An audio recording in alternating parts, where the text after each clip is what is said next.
નમસ્કાર વિદ્યાર્થી મિત્રો, હું છું ધવલ. સ્વાગત કરું છું આપણી આ યુટ્યુબ ચેનલ એજ્યુ એન્જલ પર. મિત્રો, આજે આપણે ગુજરાત પાક્ષિકના અંક નંબર 11ની વાત કરવાના છીએ, જે તારીખ 1 જૂન 2025ના રોજ ગુજરાત સરકાર દ્વારા બહાર પાડવામાં આવેલું હતું. અગાઉ આપણે આના પહેલાં અંક નંબર 12ની અગાઉ ચર્ચા કરી ચૂક્યા છીએ, બરાબર છે. મને એમ થયું કે ભાઈ આ અંક બાકી હતો, એટલે આ જે અંક છે એ ખૂબ જ અગત્યનો હતો, એટલે મેં આમાં કવર કરવાની કોશિશ કરેલી છે. ટોટલ 52 જેટલા પેજ હતા આ પાક્ષિકમાં. એનું શોર્ટ લિસ્ટ કરીને મેં 6 પેજમાં આખું સમાવેશ કરવાની કોશિશ કરેલી છે, બરાબર છે. આ વિડીયો ખૂબ જ અગત્યનો થવાનો છે, કારણ કે બધા પોઈન્ટ જે છે એ ખૂબ જ અગત્યના છે, બરાબર છે. તો હવે વિડીયોને આપણે સ્ટાર્ટ કરીએ. સૌથી પહેલો પોઈન્ટ છે, દેશની પ્રથમ સહકારી યુનિવર્સિટી જે છે એનું નામ શું છે? તો ત્રિભુવન પટેલ યુનિવર્સિટી છે, બરાબર છે. એ દેશની પ્રથમ સહકારી યુનિવર્સિટી છે કે જે આણંદના ઈરમા કેમ્પસમાં આવેલી છે. ત્યારબાદ છે રી નેટવર્ક 2025 જે છે, આ જે નેટવર્ક સમિટ જે છે ક્યાં યોજાઈ ગઈ છે? તો અમદાવાદના શેલા ખાતે જે છે આ રી નેટવર્ક જે છે 2025 યોજાઈ ગઈ છે. રી મતલબ શું થાય? રિન્યુએબલ, મતલબ કે રિન્યુએબલ એનર્જીને લગતું આ રી નેટવર્ક જે સમિટ છે એ યોજાઈ ગઈ છે. કઈ થીમ હતી? તો ધ ફ્યુચર ટુગેધર જે છે એ થીમ હેઠળ જે છે ગુજરાત, બરાબર છે, ગુજરાત ટૂંકમાં આ જે છે એ યોજાઈ ગઈ છે અમદાવાદમાં. ત્યારબાદ આગળ વાત કરીએ તો ગુજરાતના ગીરમાં સિંહોની વસ્તી છેલ્લા 5 વર્ષોમાં 674થી વધીને 891 થઈ છે, બરાબર છે. આને આપણે આગળ વધારે વિસ્તૃતમાં જોવાના છીએ. ત્યારબાદ છે ક્રાફ્ટેડ ફાઇબર્સ. આ જે છે એ ક્યાં આગળ જોવા મળે છે? તો સિક્કિમમાં જોવા મળે છે ક્રાફ્ટેડ ફાઇબર, બરાબર. મતલબ કે સિક્કિમની પરંપરાગત વણાટકલા અને આજની ફેશનનો સંગમ છે. આની શરૂઆત જે છે ડૉક્ટર ચેવાંગ નોરબુ ભૂટિયા દ્વારા આ કરવામાં આવેલી છે. ત્યારબાદ છે બગેટ. આ બગેટ જે છે વિદ્યાર્થી મિત્રો, એ દેવદારના વૃક્ષોની સૂકી છાલથી બનેલી એક સુંદર કલાકૃતિ છે, અને ઉત્તરાખંડના આ જે પર્વતીય વિસ્તાર છે હિમાલયની બધું, બરાબર છે, ત્યાં આગળ આ બગેટ જે છે એમાં દેવદારના વૃક્ષો થાય એમાંથી કલાકૃતિ બનાવવામાં આવે છે. ત્યારબાદ છે આંતરરાષ્ટ્રીય યોગ દિવસ જે છે એ દર વર્ષે ક્યારે ઉજવવામાં આવે છે? તો 21 જૂનના રોજ ઉજવવામાં આવે છે. અને શરૂઆત જે છે વર્ષ 2015થી જે છે એ કરવામાં આવેલી છે. યુનાઇટેડ નેશન્સ દ્વારા વર્ષ 2014માં ઘોષણા કરવામાં આવી, અને 2015થી ભારતની ભલામણથી 2015થી જે છે વિશ્વ યોગ દિવસ જે છે ઉજવવામાં આવે છે. અને આ વખતની રાષ્ટ્રકક્ષાની ઉજવણી જે છે એ વિશાખાપટ્ટનમ આંધ્રપ્રદેશ ખાતે જે છે ઇમ્પોર્ટન્ટ છે કરવામાં આવી છે. અને આ આંધ્રપ્રદેશે આ યોગ દિવસ હતો એના ઉપલક્ષમાં યોગ આંધ્ર અભિયાન જે છે એ હાથ ધર્યું હતું. યાદ રાખજો, અભિયાનનું નામ યોગ આંધ્ર, બરાબર છે. અને આંતરરાષ્ટ્રીય યોગ દિવસની રાજ્ય કક્ષાની ઉજવણી કે તો મોદી સાહેબના ગામમાં, બરાબર છે, વડનગર મહેસાણા ખાતે જે છે એ કરવામાં આવી છે. અને રાષ્ટ્ર કક્ષાએ વિશાખાપટ્ટનમ આંધ્રપ્રદેશ ખાતે કરવામાં આવી છે, બરાબર છે. બેમાં હોવા આવે છે, વડનગર અને વિશાખાપટ્ટનમ. ત્યારબાદ આગળ વાત કરીએ તો વિશ્વ મધમાખી દિવસ દર વર્ષે ક્યારે મનાવવામાં આવે છે? તો 20 મેના રોજ વિશ્વ મધમાખી દિવસ મનાવવામાં આવે છે, 20 મેના રોજ. ત્યારબાદ છે ગ્રીટ. ગ્રીટ જે છે ઇમ્પોર્ટન્ટ છે, યાદ રાખજો. ગ્રીટ જે છે એ national institution for transforming India, મતલબ કે નીતિ આયોગ જે છે એની તર્જ પર ગુજરાત સરકારે આ જે છે ગ્રીટની સ્થાપના કરી છે. આ જે નીતિ આયોગ જે છે એની તાજેતરમાં 10મી બેઠક યોજાઈ ગઈ છે. ક્યાં આગળ? નવી દિલ્હી ખાતે. કેટલામી બેઠક યોજાઈ ગઈ છે? તો નવી દિલ્હી ખાતે 10મી બેઠક નીતિ આયોગની યોજાઈ ગઈ છે. અને આની અધ્યક્ષતા કોણ કરે? ઓબ્વિયસ વસ્તુ છે, નીતિ આયોગના અધ્યક્ષ કોણ છે? વડાપ્રધાન, એટલે કે નરેન્દ્રભાઈ મોદીએ આની અધ્યક્ષતા કરી હતી. અને વિકસિત ભારત 2047 માટે આ નીતિ આયોગ હાલ જે છે કામ કરી રહ્યું છે. વિકસિત ગુજરાત જે છે 2047, વિકસિત ગુજરાત 2047 એ કરવા માટે આપણે ગ્રીટની સ્થાપના કરી છે. ગ્રીટનું પૂરું નામ છે ગુજરાત રાજ્ય ઇન્સ્ટિટ્યુશન ફોર ટ્રાન્સફોર્મેશન, આ એનું ફૂલ ફોર્મ છે. ત્યારબાદ છે અર્નિંગ વેલ લિવિંગ વેલનું વિઝન છે, બરાબર છે, આ ગ્રીટનું. અને આગળ વાત કરીએ તો વિકસિત ગુજરાત ફંડની પણ આપણા ગુજરાત બજેટ 2025-26માં જોગવાઈ કરી છે, વિકસિત ગુજરાત બજેટ, વિકસિત ગુજરાત ફંડની. અને આ જે ગ્રીડ જે છે એ બે ફ્રેમવર્કમાં એની વ્યૂહરચના છે. આ કઈ રીતે કામ કરવાનું છે? પહેલામાં તો એ જે છે એ ડેવલપમેન્ટ ઓફ ઇમ્પ્લિમેન્ટેશન રોડમેપ, મતલબ કે અલગ અલગ વિભાગનું જે છે એ ઇમ્પ્લિમેન્ટેશન ઓફ ડેવલપમેન્ટ, મતલબ કે એનો વિકાસ કરશે. અને બીજામાં છે રિજિયોનલ ઇકોનોમિક માસ્ટર પ્લાન, મતલબ કે અલગ અલગ પ્રદેશ મુજબ 5 જેટલા જે છે એ પ્લાન જે છે એ વિકસાવવામાં આવ્યો છે. એમાં આપણે પહેલો જે પ્લાન છે SER મતલબ કે સુરત ઇકોનોમિક રિજિયન જે છે એ વિકસાવવામાં આવ્યો છે, અને એને સિવાય બીજા 5 જેટલા જે છે એ ઇકોનોમિક રિજિયન જે છે ગ્રીડ દ્વારા વિકસાવવામાં આવશે. ત્યારબાદ ઇમ્પોર્ટન્ટ છે, ભારત જે છે વિશ્વનું ચોથું સૌથી મોટું રેલવે નેટવર્ક ધરાવે છે. ઇમ્પોર્ટન્ટ છે, યાદ રાખજો. અને તમને એમ પૂછે કે ભાઈ ભારત જે છે એ વિશ્વનું સૌથી મોટું મેટ્રો રેલ નેટવર્કમાં કેટલામાં સ્થાને છે? તો 3જા સ્થાને છે. જો તમને મેટ્રો પૂછે તો 3જા સ્થાને, અને રેલવે નેટવર્કમાં પૂછે તો ઓલ ઓવર ઇન્ડિયા વર્લ્ડમાં આપણે 4થા ક્રમે છીએ. બરોબર છે. આ 2 ખાસ યાદ રાખજો, પૂછાઈ જશે પરીક્ષામાં. ત્યારબાદ છે અમૃત સ્ટેશન યોજના. આ યોજના જે છે એ રેલવે સ્ટેશનનું આધુનિકરણ કરવા માટે દેશના 1300થી પણ વધારે જે છે એના દેશના 1300થી વધારે રેલવે સ્ટેશન છે એનું આધુનિકીકરણ કરવા માટે આ અમૃત ભારત સ્ટેશન યોજના છે એ જે છે ચલાવવામાં આવે છે. અને ગુજરાતના 87 જેટલા રેલવે સ્ટેશનોનું આધુનિકીકરણ કરવામાં આવશે. અને તાજેતરમાં જ ઇમ્પોર્ટન્ટ છે, યાદ રાખજો, પ્રધાનમંત્રી નરેન્દ્રભાઈ મોદીએ દ્વારા રાજસ્થાનના બિકાનેરમાં એક કાર્યક્રમ હતો વિદ્યાર્થી મિત્રો, ત્યાં આગળ એને વર્ચ્યુઅલ લોકાર્પણ કર્યું છે રેલવે સ્ટેશનનું આધુનિકરણ થઈ ગયું એનું. કેટલા રેલવે સ્ટેશન છે ખાસ આંકડો યાદ રાખવાનો છે, 103 જેટલા રેલવે સ્ટેશનનું જે છે એ લોકાર્પણ કર્યું છે. એમાં ગુજરાતના કેટલા છે? તો ગુજરાતના 18 જેટલા રેલવે સ્ટેશન જે છે એનું લોકાર્પણ કરવામાં આવ્યું છે. અને લીંબડી જે સ્ટેશન છે એનું લોકાર્પણનું પ્રત્યક્ષ ઉપસ્થિતિ ભૂપેન્દ્રભાઈ પટેલની હતી. બરોબર છે. અને કરમસદ સ્ટેશન જે છે એના ઉદ્ઘાટનમાં રાજ્યપાલ જે છે હાજર હતા. બરોબર છે. આટલા ફેક્ટ યાદ રાખવાના છે. ત્યારબાદ આગળ વાત કરીએ તો ગુજરાતમાં 97% કેટલા 97% રેલવે રૂટનું વિદ્યુતીકરણ જે છે એ થઈ ચૂક્યું છે. બરોબર છે. અને આ સાથે 100% વિદ્યુતીકરણ સાથે હાલમાં ગુજરાત જે છે એ રેલવે સ્ટેશનમાં 100% વિદ્યુતીકરણનું સિદ્ધિ હાંસલ કરી છે. અને કેટલા કિલોમીટર છે? તો 3144 કિલોમીટરમાં આ રેલવે રૂટનું વિદ્યુતીકરણ જે છે થઈ ચૂક્યું છે 2014થી અત્યાર સુધી. ત્યારબાદ છે રેલવે જે છે એનું બજેટ ગુજરાતમાં આ વર્ષનું કેટલું છે? તો 17,155 કરોડનું બજેટ જે છે એ આ વખતે ફાળવવામાં આવ્યું છે. તમને જો આમાં હસમુખ પટેલ સાહેબ હોય તો તમને રેલવે સ્ટેશન પર પૂછાય છે કે ભાઈ કયા કયા રેલવે સ્ટેશનનું આધુનિકીકરણ કરવામાં આવ્યું છે, તો તમે ખાસ આ બધા રેલવે સ્ટેશન પણ 18 જે છે એકવાર નજરે કરી લેવા જોઈએ. તો સૌથી પહેલું છે સિંહોર જંકશન, ઉત્તરાયણ, ડાકોર, ડેરોલ, હાપા, જામજોધપુર, જામવંથલી, કાનાલુસ જંકશન, કરમસદમાં જે છે રાજ્યપાલ દ્વારા હાજરી આપવામાં આવી હતી, અને સરદાર વલ્લભભાઈ પટેલના જીવનની ઝાંખી આ રેલવે સ્ટેશનના દિવાલ ઉપર છે. બરોબર છે. ત્યારબાદ છે કોસંબા, લીંબડી, મહુવા. લીંબડી જે છે ત્યાં આગળ CM ભૂપેન્દ્રભાઈ પટેલ હાજર રહ્યા હતા. ત્યારબાદ છે મીઠાપુર, મોરબી, ઓખા, પાલીતાણા, રાજુલા અને સામખિયાળી. આ 18 રેલવે સ્ટેશન તમારે એકવાર નજરે રાખી લેવા જરૂરી છે. ત્યારબાદ છે આગામી સમયમાં ગુજરાત મહારાષ્ટ્રને જોડતી બુલેટ ટ્રેન જે છે એ શરૂ થવાની છે. કોને ગુજરાત અને મહારાષ્ટ્રને જોડતી બુલેટ ટ્રેન જે છે એ શરૂ થવાની છે. ત્યારબાદ છે વડાપ્રધાન મોદીએ આધુનિક ટેકનોલોજીથી સજ્જ સંપૂર્ણ સ્વદેશી 9000 હોર્સ પાવરની ઇલેક્ટ્રિક લોકોમોટિવ એન્જિન D9 નું લોકાર્પણ કર્યું છે. ક્યાં આગળ? તો દાહોદ ખાતે કરવામાં આવ્યું છે. લખી લેજો, પરીક્ષામાં 100% આ પ્રશ્ન જે છે કરંટ અફેરમાં પડવાનો છે. બરોબર છે. વડાપ્રધાન મોદી દ્વારા 9000 હોર્સ પાવરનું ભારતનું પહેલું જે છે આ ઇલેક્ટ્રિક લોકોમોટિવ એન્જિન D9નું જે છે લોકાર્પણ કર્યું છે દાહોદ ખાતેથી. બરોબર છે.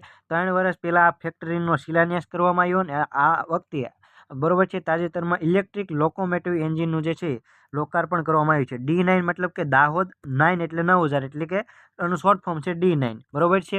અને વિદેશમાં આ દાહોદના જે એન્જિન બને છે દાહોદમાં એ નામ છે SL9 નામથી વિદેશમાં આ જે છે નિકાસ કરવામાં આવી રહી છે. ત્યારબાદ છે ગુજરાતે 100% રેલવે નેટવર્કમાં વિદ્યુતીકરણની ઐતિહાસિક સિદ્ધિ હાંસલ કરી છે. બરોબર છે. તો સાહેબ કહેશે હમણાં તમે 97% કહેતા, તો 97% એટલે તમે સંપૂર્ણ વિદ્યુતીકરણ જે છે એ કહી શકો છો. બરોબર છે. જેવી રીતે આપણે કેમ કે કીધું કે ભાઈ ભારતનું સૌથી પહેલું સંપૂર્ણ સાક્ષર રાજ્ય કયું થયું છે? તો મિઝોરમ થયું છે. સંપૂર્ણ મતલબ કે 100% નથી થયું, એ 95% એને હાંસલ કર્યું છે, મતલબ કે 100% ગણી લેવામાં આવે છે. ત્યારબાદ આગળ વાત કરીએ તો PM જનમન યોજના. આ PM જનમન યોજના જે છે એ શાને લગતી છે? તો આદિવાસી સમાજના સૌથી પછાત વર્ગો હોય એના માટે ઘર, શિક્ષણ અને રોજગારીની વ્યવસ્થા કરવા માટે આ પીએમ જનમન યોજના જે છે, ટૂંકમાં આદિવાસીઓનો સર્વાંગી વિકાસ કરવા માટે આ પીએમ જનમન યોજના છે. જનમન યોજના મતલબ કે આદિવાસી સંબંધિત છે. ત્યારબાદ આગળ વાત કરીએ તો વડાપ્રધાને વેરાવળ રેલવે સ્ટેશનથી વિડીયો કોન્ફરન્સના માધ્યમથી વેરાવળ સાબરમતી વંદે ભારત એક્સપ્રેસ ટ્રેનની લીલી ઝંડી બતાવીને પ્રસ્થાન કરાવ્યું છે. યાદ રાખજો, વેરાવળ સાબરમતી વંદે ભારત એક્સપ્રેસ ટ્રેનનું જે છે પ્રસ્થાન કરાવવામાં આવ્યું છે. આપણા કેન્દ્રીય રેલવે મંત્રી હાલમાં કોણ છે? તો અશ્વિની વૈષ્ણવ છે. ત્યારબાદ આગળ વાત કરીએ તો વિશ્વનો સૌથી મોટો સૌર ઉર્જા એકમ જે છે ક્યાં આગળ બની રહ્યો છે? તો ખાવડા કચ્છ ખાતે જે છે બની રહ્યો છે. અને આ 37.35 ગીગાવોટનો જે છે આ સોલાર એકમ બનવાનો છે. ત્યારબાદ આગળ વાત કરીએ તો દેશના કુલ સમુદ્રી વેપારનો લગભગ 1/3 કારોબાર કચ્છના બંદરોથી થાય છે. બરાબર છે, આ યાદ રાખજો. ત્યારબાદ આગળ વાત કરીએ તો કંડલા બંદર દેશના 3 ગ્રીન હાઇડ્રોજન હબમાંનું એક છે. બરાબર છે, યાદ રાખજો. આ પણ દેશના 3 ગ્રીન હાઇડ્રોજન હબમાંનું કયું બંદર છે? તો કંડલા બંદર છે. ત્યારબાદ છે કચ્છ દુનિયાના ગ્રીન એનર્જીમાં સૌથી મોટું કેન્દ્ર બનવા જઈ રહ્યું છે. બરાબર છે. ત્યારબાદ છે ભારત જે છે એ દુનિયાની ચોથી જે છે સૌથી મોટી અર્થવ્યવસ્થા જે છે બની ગયો છે. ઇમ્પોર્ટન્ટ છે, યાદ રાખજો. આપણે જે છે જાપાનને પાછળ છોડીને વિશ્વની ચોથી સૌથી મોટી અર્થવ્યવસ્થા બની ગયા છીએ. પહેલા નંબરે છે યુએસએ, બીજા નંબર ઉપર છે ચીન, ત્રીજા ઉપર છે જર્મની અને ચોથા નંબર છે આપણું ભારત. અને જાપાન જે છે પહેલાં ચોથા નંબરે હતું અને હવે આપણે એને પાછળ છોડીને એ 5મા નંબરે આવી ગયું છે જાપાન, અને આપણે ચોથા નંબરે આવી ગયા છીએ. ત્યારબાદ આગળ વાત કરીએ તો કચ્છ જે છે કચ્છમાં સિંદૂર વનનું નિર્માણ કરવામાં આવશે. ત્યારબાદ છે 1971 ભારત પાકિસ્તાનનું જે યુદ્ધ થયું હતું એમાં ભુજના કચ્છના માધાપરની મહિલાઓએ બોમ્બ મારા વચ્ચે માત્ર 72 કલાકની અંદર ભારતીય વાયુસેના માટે રનવે તૈયાર કર્યો હતો. આને તમને યાદ હોય તો ભુજ નામનું ફિલ્મ પણ આવ્યું હતું અજય દેવગનનું. બસ આને લગતું જ આ ફિલ્મ જે છે દર્શાવે છે. ત્યારબાદ આગળ વાત કરીએ તો ઓપરેશન સિંદૂર બાદ ભારતે આતંકવાદ સામે ઝીરો ટોલરન્સ નીતિ જે છે એ અપનાવી છે. મતલબ કે હવે થોડું કંઈ તમારે આતંકવાદી પ્રવૃત્તિ થાય એટલે તમારે આતંકવાદનો સંપૂર્ણપણે બહાર જે છે ખાત્મો કરવાની નીતિ અપનાવી છે, ઝીરો ટોલરન્સ નીતિ. ત્યારબાદ છે ગામે ગામ 24 કલાક 3 ફેઝ વીજળી પહોંચી છે. એ આ જે છે એ કઈ યોજના છે? તો જ્યોતિર્ગ્રામ યોજના છે. 3 ફેઝ વીજળી જે છે ગામે ગામ 24 કલાક પહોંચી છે આ યોજના અંતર્ગત. ત્યારબાદ આગળ વાત કરીએ તો એશિયાનો સૌથી મોટો સોલાર પાર્ક જે છે ક્યાં આગળ આવેલો છે? તો ચારણકા પાટણ ખાતે આવેલો છે. ત્યારબાદ છે સૌ પ્રથમ સોલાર પોલિસી અપનાવનારું રાજ્ય કયું છે? તો ગુજરાત છે. ક્યારે અપનાવી હતી? તો વર્ષ 2009માં આપણે સોલાર નીતિ અપનાવી છે. અને 2023માં આપણે જે છે એ ગુજરાત રિન્યુએબલ એનર્જી પોલિસી 2023 જે છે લોન્ચ કરી છે. અને સોલાર વિન્ડ હાઇબ્રિડ પોલિસી પણ આપણે લોન્ચ કરી છે. બરાબર છે, આ યાદ રાખજો. સોલાર પોલિસી અપનાવનારું દેશનું પ્રથમ રાજ્ય ગુજરાત છે. ત્યારબાદ છે કેન્દ્રીય વીજ અને આવાસ અને શહેરી બાબતોના વર્તમાન મંત્રી કોણ છે? તો મનોહરલાલ ખટ્ટર છે. કોણ છે? મનોહરલાલ ખટ્ટર.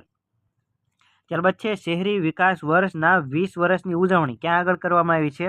તો ગાંધીનગરના મહાત્મા મંદિર ખાતે કરવામાં આવી છે. પીએમ મોદીએ વર્ષ 2005માં આ વર્ષની ઉજવણી કરી હતી, શહેરી વિકાસ વર્ષ. એના 20 વર્ષ પૂરા થયા છે, એની ઉજવણી ગાંધીનગરમાં કરવામાં આવી છે. ત્યારબાદ આગળ વાત કરીએ તો ઓપરેશન સિંદૂર જે છે એ જે છે 22 મિનિટમાં 9 જેટલા આતંકવાદી ઠેકાણાઓને ધ્વસ્ત કરવામાં આવ્યા છે. કેટલા? ખાસ યાદ રાખજો, 9 જેટલા આતંકવાદી ઠેકાણાઓને ધ્વસ્ત કરવામાં આવ્યા છે. હાલમાં આપણા કેન્દ્રીય જળશક્તિ મંત્રી કોણ છે? તો CR પાટીલ છે. કોણ છે? CR પાટીલ. ત્યારબાદ છે ઇમ્પોર્ટન્ટ બાયોડાયવર્સિટી પાર્કનું તાજેતરમાં લોકાર્પણ ક્યાં આગળ કરવામાં આવ્યું છે? તો સુરત ખાતે કરવામાં આવ્યું છે. એનું નામ શું છે? તો વાઇલ્ડ વેલી બાયોડાયવર્સિટી પાર્ક જે છે સુરત ખાતે લોકાર્પણ કરવામાં આવ્યું છે. અને આ એશિયાનો સૌથી મોટો જૈવ વિવિધતા ઉદ્યાન છે. ઇમ્પોર્ટન્ટ છે, યાદ રાખજો. પીએમ મોદી દ્વારા આનું ઉદ્ઘાટન કરવામાં આવ્યું છે. ત્યારબાદ છે કેન્દ્રીય ગૃહ અને સહકારિતા મંત્રી હાલમાં કોણ છે? તો અમિતભાઈ શાહ છે. કોણ છે? અમિતભાઈ શાહ. ત્યારબાદ છે ગુજરાત સહકારી મહાસંમેલન 2025 ક્યાં આગળ યોજાઈ ગયું છે? તો અમદાવાદ ખાતે યોજાઈ ગયું છે અને આ સંમેલનમાં સહકાર સંકલ્પ પુસ્તકનું વિમોચન ભૂપેન્દ્રભાઈ પટેલ દ્વારા કરવામાં આવ્યું છે અને વર્ષ 2025ને યુનાઇટેડ નેશન્સ દ્વારા આંતરરાષ્ટ્રીય સહકારિતા વર્ષ ઉજવવામાં આવી રહ્યું છે અને અમદાવાદમાં તાજેતરમાં પલ્લવ બ્રિજનું પણ લોકાર્પણ કરવામાં આવ્યું છે.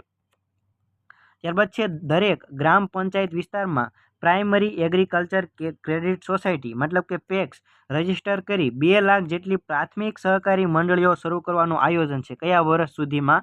તો વર્ષ 2029 સુધીમાં પ્રાથમિક સહકારી મંડળીઓ શરૂ કરવાનું આપણે જે છે આયોજન છે વર્ષ 2029 સુધીમાં. વર્ષ ખાસ યાદ રાખજો અને પ્રાથમિક સહકારી મંડળી ખાસ યાદ રાખજો. અને આ પ્રાથમિક સહકારી મંડળી જે છે એ વિકાસ માટેની નીતિ પણ ઘડશે અને પ્રાકૃતિક ખેતીની સમજ પણ આપવાની છે. ત્યારબાદ આગળ વાત કરીએ તો પ્રધાનમંત્રી મોદીના નેતૃત્વમાં સૌથી સ્થાપના કરવામાં આવી છે શેની તો ચીફ ઓફ ડિફેન્સ સ્ટાફ મતલબ કે CDS પદની સ્થાપના કરવામાં આવી છે. કયા વર્ષથી? તો વર્ષ 2019થી. પ્રથમ CDS કોણ હતા આપણા? તો જનરલ બિપિન રાવત હતા કે જેમનું હેલિકોપ્ટર ક્રેશમાં જે છે દેહાંત થઈ ગયું છે, બરાબર છે. અને આ જે છે પહેલી વાર 1 જાન્યુઆરી 2020થી આ CDSના પદમાં આવ્યા હતા, બરાબર છે. 19માં સ્થાપના કરવામાં આવી હતી. ત્યારબાદ છે અલગ સહકાર મંત્રાલયની શરૂઆત કયા વર્ષથી કરવામાં આવી છે?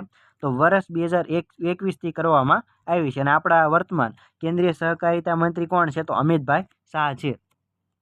ત્યારબાદ આગળ વાત કરીએ તો કે પટેલ અને મધુબેન પટેલ નર્સિંગ કોલેજનું ઉદ્ઘાટન તાજેતરમાં ક્યાં આગળ કરવામાં આવ્યું છે?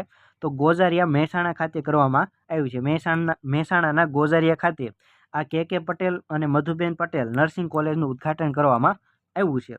ત્યારબાદ છે ઓપરેશન સિંદૂરને બિરદાવવા અમિત શાહની ઉપસ્થિતિમાં ભવ્ય તિરંગા યાત્રા ક્યાં આગળ યોજાઈ ગઈ છે? તો સાણંદ અમદાવાદ ખાતે યોજાઈ ગઈ છે. સાણંદ ખાતે જે છે એ અમદાવાદ ખાતે યોજાઈ ગઈ છે. ત્યારબાદ મોસ્ટ ઇમ્પોર્ટન્ટ પરીક્ષામાં 100% પૂછાય એવો પ્રશ્ન કે હોન્ડાનો વિશ્વનો સૌથી મોટો ઓટોમોબાઈલ પ્લાન્ટ ક્યાં બનવા જઈ રહ્યો છે? તો વિઠલાપુર ખાતે જે છે બનવા જઈ રહ્યો છે. વિઠલાપુર ક્યાં આગળ આવેલું છે?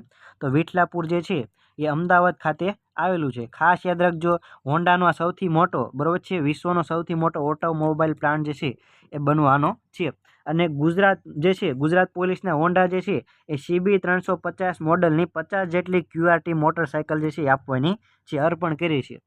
ત્યારબાદ છે વૈશ્વિક 50 કરોડ યુનિટ અને ભારતમાં 7 કરોડ યુનિટનું ઉત્પાદન થયું છે, બરાબર છે. એના બરાબર છે આ કંપની મોટી થઈ એના માટે આ ભારતમાં ચોથો પ્લાન્ટ શરૂ કરવાની છે અને 1800 નવી રોજગારીનું સર્જન થવાનું છે. વિઠલાપુરમાં આ પ્લાન્ટ સ્થપાય છે એટલે 1800 જેટલી રોજગારીનું નિર્માણ થવાનું છે. ત્યારબાદ છે કમલા સંધ્યા અપના ઘર, બરાબર છે. આ શું છે? તો આ સંસ્થા અથવા તો આશ્રમનું લોકાર્પણ મહેસાણામાં કરવામાં આવ્યું છે. ક્યાં આગળ? મહેસાણામાં આ કમલા સંધ્યા અપના ઘર જે છે એનું લોકાર્પણ કરવામાં આવ્યું છે મહેસાણાના ઉમતા ગામે ભૂપેન્દ્રભાઈ પટેલ દ્વારા કરવામાં આવ્યું છે. અને આ માનસિક અને શારીરિક દિવ્યાંગોની સેવા માટે આ આશ્રમ જે છે કામ કરવાનું છે. આમાં 200થી વધારે પુરુષો અને 100થી વધારે મહિલાઓ રહી શકે એવી હોસ્પિટલ જે છે બની છે. અને PM મોદીની જે દિવ્યાંગ દરિદ્ર નારાયણ સેવા જે છે એના અભિગમ હેઠળ આ ભૂપેન્દ્રભાઈ પટેલે આ આશ્રમનું લોકાર્પણ કર્યું છે. ત્યારબાદ આગળ વાત કરીએ તો રાજ્યમાં ટ્રાફિકની સમસ્યાના નિવારણ માટેનો પ્રોજેક્ટ કયો છે? તો ગરવી ગુજરાત હાઈ સ્પીડ કોરિડોર, નામ યાદ રાખજો. એના માટે 1020 કરોડ રૂપિયા ફાળવવામાં આવ્યા છે. ત્યારબાદ છે એર માર્શલ નગેશ કપૂરે તાજેતરમાં ભૂપેન્દ્રભાઈ પટેલની જે છે મુલાકાત લીધી છે. આ નગેશ કપૂર જે છે એની તાજેતરમાં ગાંધીનગરના સ્વેક ખાતે air officer commanding in chief તરીકે જે છે કાર્યભાર સંભાળ્યો છે એટલે એમને મુલાકાત લીધી છે નગેશ કપૂરે. ત્યારબાદ છે ગેસ, વોટર અને ઇલેક્ટ્રિસિટી ગ્રીડથી સજ્જ દેશનું એકમાત્ર રાજ્ય કયું છે? તો ગુજરાત છે. કયું છે? ગુજરાત. ત્યારબાદ છે ગુજરાતની કુલ સ્થાપિત વીજ ક્ષમતામાં રિન્યુએબલ એનર્જીનો ફાળો કેટલો છે? તો 55% છે. કેટલો છે? 55% જે છે. હમણાં આપણે જોયું કે ભાઈ અમદાવાદમાં જે ઓલી સમિટ યોજાણી હતી એમાં જ આ જાહેરાત કરવામાં આવી છે કે ભાઈ ગુજરાતની કુલ સ્થાપિત વીજ ક્ષમતામાં રિન્યુએબલ એનર્જીનો ફાળો કેટલો છે? તો 55% જેટલો છે. ત્યારબાદ છે દેશનું સૌ પ્રથમ સોલાર વિલેજ કયું છે? તો મોઢેરા છે. કયું છે? મોઢેરા. અને બીજું પૂછે તો કયું છે? બીજું જે છે એ મસાલી છે, બરાબર છે, મસાલી છે બનાસકાંઠાનું. ત્યારબાદ છે ત્રીજું કયું છે, તો ત્રીજું છે સૂકી છે, ખેડાનું સૂકી ગામ. આ ત્રણે સોલાર વિલેજ છે. અને પેલું ખાસ યાદ રાખવાનું દેશનું મોઢેરા છે. ત્યારબાદ આગળ વાત કરીએ, ઓલું દેશનું નહીં, બીજું ને ત્રીજું મેં જે કીધું એ ગુજરાતના બીજા અને ત્રીજા સોલાર ગામ છે. ત્યારબાદ આગળ વાત કરીએ તો ભારતને નેટ ઝીરો કાર્બન એમિનેશન દેશ બનાવવાનો લક્ષ્યાંક કયા વર્ષ સુધીનો છે, તો વર્ષ 2070 સુધીમાં ભારતને નેટ ઝીરો ઉત્સર્જન જે છે દેશ બનાવવાનો લક્ષ્યાંક છે. ત્યારબાદ છે પીએમ સૂર્ય ઘર યોજના હેઠળ દેશભરમાં સોલાર રૂફટોપ બાબતે ટોપ પર કયું રાજ્ય છે, તો આપણું ગુજરાત છે, બરોબર છે. ગુજરાત જે છે એ ટોપ ઉપર રહ્યું છે. અને આ પીએમ સૂર્ય ઘર મફત વીજળી યોજના છે એની શરૂઆત બરોબર છે ફેબ્રુઆરી 2024માં કરવામાં આવી છે. વડાપ્રધાન મોદી દ્વારા જાહેરાત કરવામાં આવી હતી. અને આમાં જે છે 300 યુનિટ જેટલી મફત જે છે એ વીજળી મફત જે છે આપવામાં આવે છે. અને આમાં 3 કિલો વોટ સુધીની તમે સિસ્ટમ સ્થાપિત કરો છો તો તમને 78,000 સુધીની સબસિડી જે છે મળવા પાત્ર છે, બરોબર છે. અને રાજ્યમાં 3.36 લાખ ઘરોમાં જે છે એ સોલાર રૂફટોપ સ્થાપિત થઈ ચૂક્યા છે અત્યાર સુધીમાં. ત્યારબાદ આગળ વાત કરીએ તો કેન્દ્રીય આરોગ્ય મંત્રી ઋષિકેશભાઈ પટેલની માતા કમલાબેન જે છે એનું નિધન તાજેતરમાં થયું છે. તમને એમ પૂછે કે ભાઈ તાજેતરમાં કયા કેન્દ્રીય મંત્રી જે છે એમની માતાનું નિધન થયું છે, તો ઋષિકેશભાઈ પટેલ આરોગ્ય મંત્રી છે તેમના માતાનું નિધન થયું છે. ત્યારબાદ છે વિકસિત કૃષિ સંકલ્પ અભિયાનનો રાષ્ટ્રીય વ્યાપી પ્રારંભ ક્યાં આગળ કરવામાં આવ્યો છે, તો આણંદ કૃષિ યુનિવર્સિટી ખાતે ભૂપેન્દ્રભાઈ પટેલ દ્વારા આ વિકસિત કૃષિ સંકલ્પ અભિયાનનો જે છે પ્રારંભ કરવામાં આવ્યો છે, બરોબર છે. અને 30 કૃષિ વિજ્ઞાન કેન્દ્ર અને 4 કૃષિ યુનિવર્સિટીના વૈજ્ઞાનિકો અને તજજ્ઞો અને ખેડૂતો, બરોબર છે, તજજ્ઞ ખેડૂતો હોય એ ગામડે ફરીને ખેડૂતોની મુલાકાત અને કૃષિલક્ષી જાણકારી આપવાના છે વિકસિત કૃષિ સંકલ્પ અભિયાન અંતર્ગત. અને ખેડૂતોને આત્મનિર્ભર અને સ્વદેશીને પ્રોત્સાહન આપવા માટે આ આગવી પહેલ જે છે શરૂ કરવામાં આવી છે. ત્યારબાદ છે કોગ્નિઝન્ટ ઇન્ડિયા કંપનીના ટેક ફિન ડિલિવરી સેન્ટરનો શુભારંભ ક્યાં આગળ કરવામાં આવ્યો છે, તો ગિફ્ટ સિટી ખાતે આ કોગ્નિઝન્ટ ઇન્ડિયા જે છે એ કંપનીની ટેક ફિન ડિલિવરી સેન્ટરનો શુભારંભ કરવામાં આવ્યો છે ભૂપેન્દ્રભાઈ પટેલ દ્વારા. ક્યાં આગળ ગિફ્ટ સિટી ખાતે. એઆઈ સેન્ટર ઓફ એક્સિલન્સનો પણ શુભારંભ ગિફ્ટ સિટી ખાતે કરવામાં આવ્યો છે, ત્યાં આગળ સ્થાપના કરવામાં આવી છે. ત્યારબાદ છે ધરોઈ એડવેન્ચર ફેસ્ટ જે છે તાજેતરમાં શુભારંભ કરવામાં આવ્યો છે. અને દેશનો સૌથી લાંબો અને રાજ્યનો પ્રથમ આ એડવેન્ચર ફેસ્ટ છે. આ 45 દિવસ સુધી આ ફેસ્ટ ચાલવાનો છે, બરોબર છે, મહેસાણા ખાતે. ક્યાં આગળ? મહેસાણા ખાતે ધરોઈ એડવેન્ચર ફેસ્ટ, બરોબર છે. ધરોઈ નામ ઉપરથી તમને યાદ આવ્યું છે ધરોઈ ડેમ ક્યાં આગળ આવેલો છે, તો મહેસાણા ખાતે આવેલો છે. આ આમાં એડવેન્ચર ઝોનનું પણ ઉદ્ઘાટન કરવામાં આવ્યું છે. ધરોઈ ટેન્ટ સિટીનું પણ ઉદ્ઘાટન કરવામાં આવ્યું છે કે જ્યાં આગળ પ્રવાસી રહી શકે, બરોબર છે. અને સાહસિક પ્રવૃત્તિઓ 10થી પણ વધારે સાહસિક પ્રવૃત્તિઓનો આમાં સમાવેશ કરવામાં આવેલો છે. ત્યારબાદ ઇમ્પોર્ટન્ટ છે 16મી સિંહની વસ્તી ગણતરી જે છે એ હાથ ધરવામાં આવી છે. અને કેટલા સિંહ નોંધવામાં આવ્યા છે, તો 891 આ વર્ષે જે છે વસ્તી ગણતરી થઈ તો આમાં 891 સિંહ નોંધવામાં આવ્યા છે. આમાં 196 જેટલા નર સિંહ છે અને 330 જેટલા પાઠડા અને માદા સિંહ જે છે નોંધાયા છે, બરોબર છે. છેલ્લે દર 5 વર્ષે આની વસ્તી ગણતરી કરવામાં આવે છે સિંહની. અને 2020માં 674 જેટલા સિંહ જે છે એ નોંધાયા હતા. લગભગ આ વર્ષે 32% વધારો સિંહમાં જે છે સિંહની વસ્તીમાં થયેલો છે.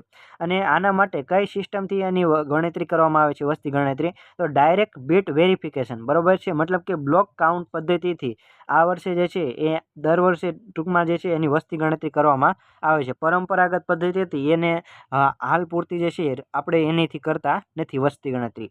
અને આ 100% એક્યુરેટ છે અને અસરકારક અને અનુકૂળ આ પદ્ધતિ છે, બરોબર છે. અને આધુનિક ટેકનોલોજીનો આમાં ઉપયોગ કરવામાં આવ્યો છે, બરોબર છે. સિંહના ગળામાં GPS જે છે ટ્રેક કરીને લગાવીને આ આધુનિક પદ્ધતિથી એની જે છે વસ્તી ગણતરી હાથ ધરવામાં આવેલી છે. ત્યારબાદ આગળ વાત કરીએ તો પ્રોજેક્ટ લાયન જે છે એની જાહેરાત વર્ષ 2020માં 74મો સ્વાતંત્ર્ય દિવસ મતલબ કે વર્ષ 2020માં વડાપ્રધાન મોદી દ્વારા આ પ્રોજેક્ટ લાયનની જે છે જાહેરાત કરવામાં આવી હતી. અને સૌપ્રથમ આ સિંહની વસ્તી ગણતરી કયા વર્ષમાં હાથ ધરવામાં આવી હતી? તો વર્ષ 1936માં હાથ ધરવામાં આવી હતી. ઇમ્પોર્ટન્ટ છે, યાદ રાખજો. વર્ષ 1936માં પ્રથમ વખત રાજ્યમાં સિંહની વસ્તી ગણતરી હાથ ધરવામાં આવેલી હતી. 11 જિલ્લામાં વસ્તી ગણતરી હાથ ધરવામાં આવી હતી 35,000 કિલોમીટર વર્ગમાં, અને અમરેલીમાં સૌથી વધારે સિંહ નોંધાયા છે. બરોબર છે. અને આ સિંહની જે આ નોંધણી કરવામાં આવી વસ્તી ગણતરી, એમાં 3854 જેટલા કામ માણસોની જરૂર પડી હતી. બરોબર છે. ત્યારબાદ છે સિંહ અવલોકનના રિયલ ટાઈમ ડેટા એન્ટ્રી કરવામાં ગુજરાત ફોરેસ્ટ એપ્લિકેશન જે છે એનો ઉપયોગ કરવામાં આવે છે.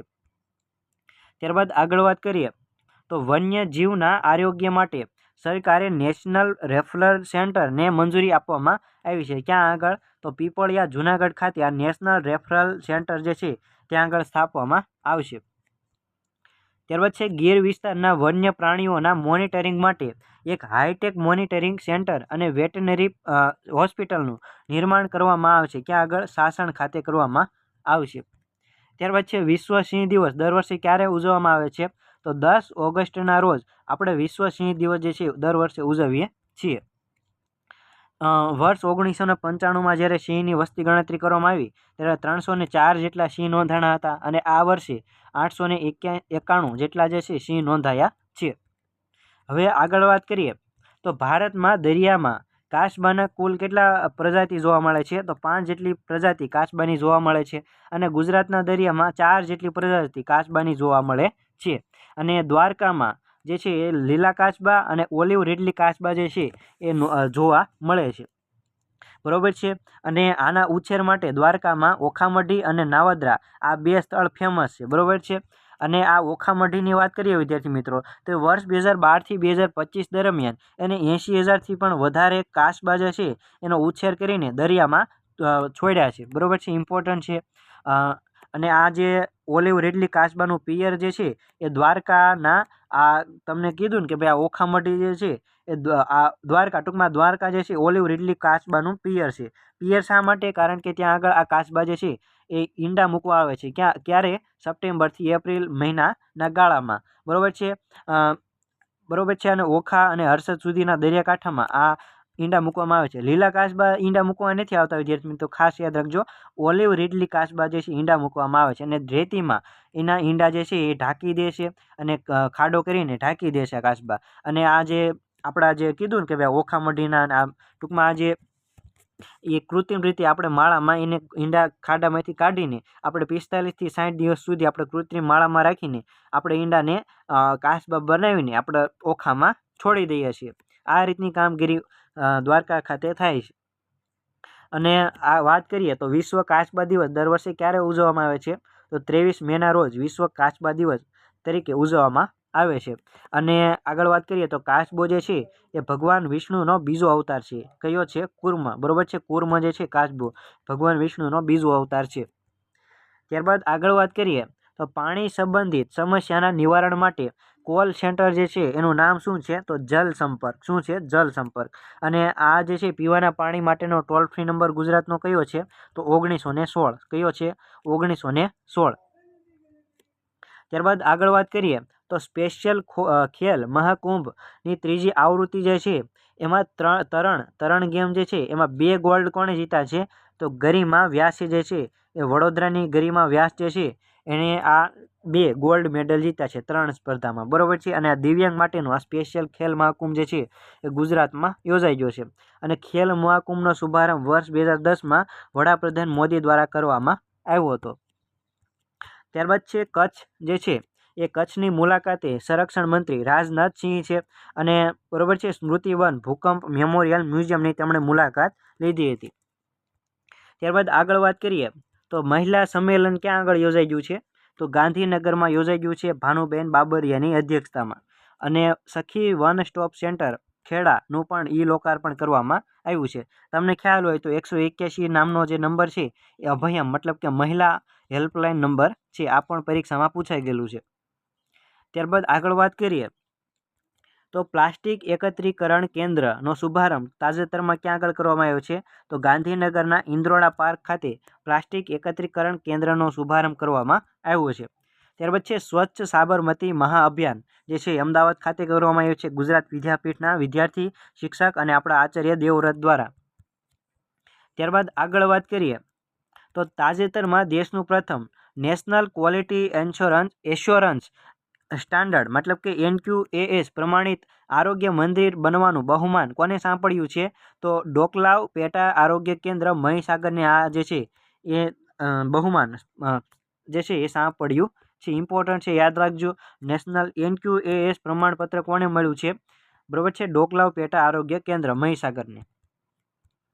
ત્યારબાદ આગળ વાત કરીએ તો ગુજરાત સરકારે ગુણવત્તાયુક્ત આરોગ્ય સેવાઓને પહોંચાડવા રાજ્યના આઠ મુખ્ય પ્રવાસન સ્થળોએ મોડલ આયુષ્યમાન આરોગ્ય મંદિરની સ્થાપના કરી છે. મોડલ આયુષ્યમાન આરોગ્ય મંદિર કેટલા પ્રવાસન સ્થળોએ શરૂ કરવામાં આવી છે? તો 8 જેટલા પ્રવાસન સ્થળોએ કરવામાં આવી છે. બરાબર છે, જેમાં ગીર નેશનલ પાર્ક હોય, ડાયનોસોર મ્યુઝિયમ હોય, પોળો જંગલ હોય, રાણી કી વાવ હોય,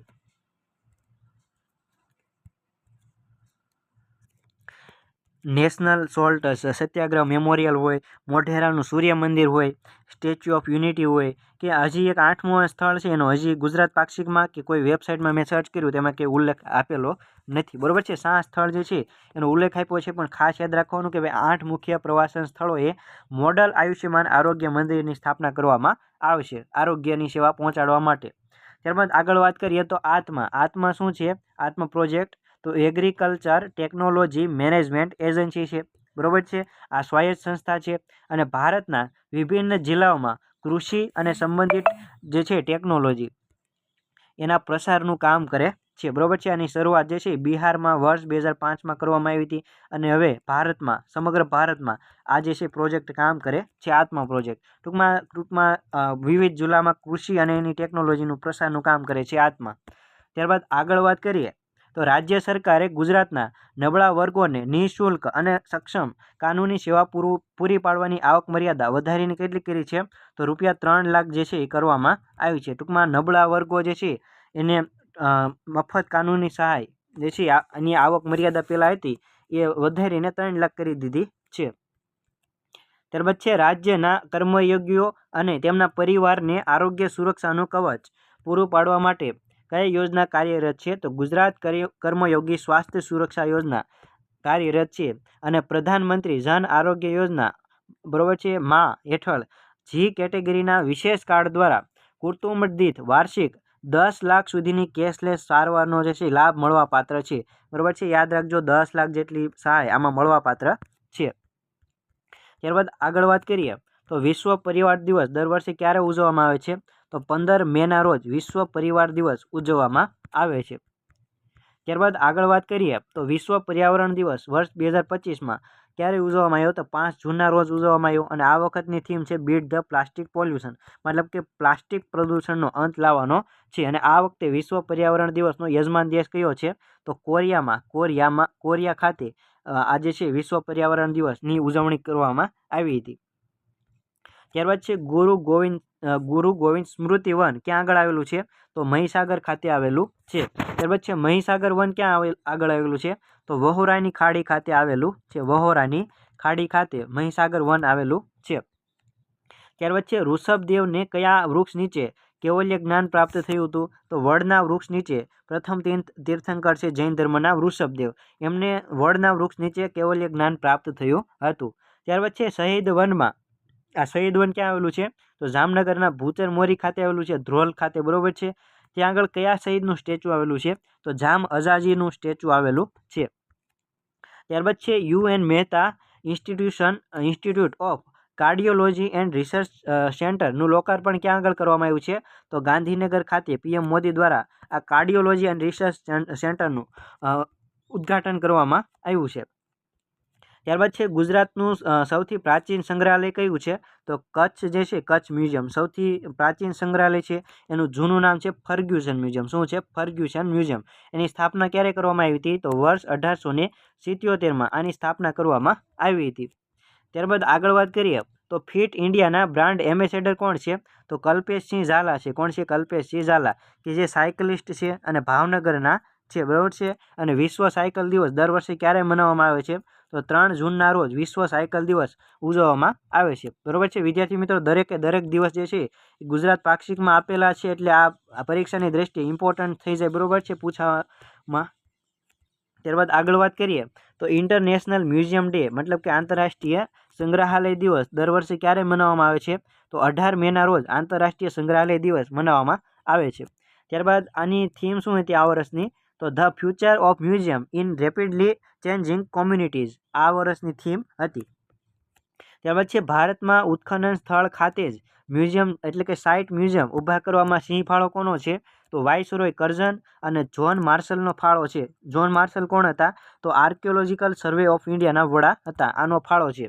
ટૂંકમાં ઉત્ખનન સ્થળ જે છે ત્યાં આગળ જ મ્યુઝિયમ બનાવવાનું આનું છે. અને તાજેતરનું તમને ઉદાહરણ કહું તો લોથલ જે છે એ ઉત્ખનન સ્થળ છે, એટલે કે પુરાનું સિંધુ ખીણ સંસ્કૃતિનું સ્થળ છે, અને ત્યાં આગળ લોથલ ખાતે મ્યુઝિયમ બનવાનું છે, બરાબર છે. નેશનલ હેરિટેજ કોમ્પ્લેક્સ મ્યુઝિયમ આવું બનવાનું છે. ત્યારબાદ છે મ્યુઝિયમનો જન્મ જે છે મ્યુઝિયમનો જન્મ એ ગ્રીકના લોકો દ્વારા જે છે ત્યાં આગળ કરવામાં આવ્યો હતો એવું માનવામાં આવે છે. તો મિત્રો, આ હતો આજનો વિડીયો. જો વિડીયો તમને પસંદ આવ્યો તો વિડીયોને લાઇક કરી દેજો, તમારા મિત્રો જોડે શેર કરી દેજો. મિત્રો, આ વિડીયો જે છે એ 52 પેજ જ છે. એમાં હું ઇમ્પોર્ટન્ટ પરીક્ષાલક્ષી જે હોય એ તમને શોર્ટ લિસ્ટ કરીને 6 પેજમાં જ તમને કવર કરવાની કોશિશ કરું છું, જેથી તમારે 52 પેજ જે છે વાંચવા જે છે એમાં ટાઈમ ખોટો બગાડવો નહીં, બરાબર છે. 2 થી 3 કલાક જે છે આ પાક્ષિક વાંચવામાં થતા હોય છે, એનું શોર્ટ લિસ્ટ કરીને હું તમને 30 જ મિનિટમાં આખો સાર પરીક્ષામાં પૂછાય એવું હોય એવું તમને આમાં પીરસું છું, બરાબર છે. તો ખાસ તમે તમામ મિત્રો વિડીયોને લાઇક શેર કરી દેજો, અને નવા મિત્રો ચેનલને સબસ્ક્રાઈબ કરી દેજો. મળીએ નવા વિડીયો સાથે. ત્યાં સુધી સૌને જય હિન્દ, જય ભારત, વંદે માતરમ.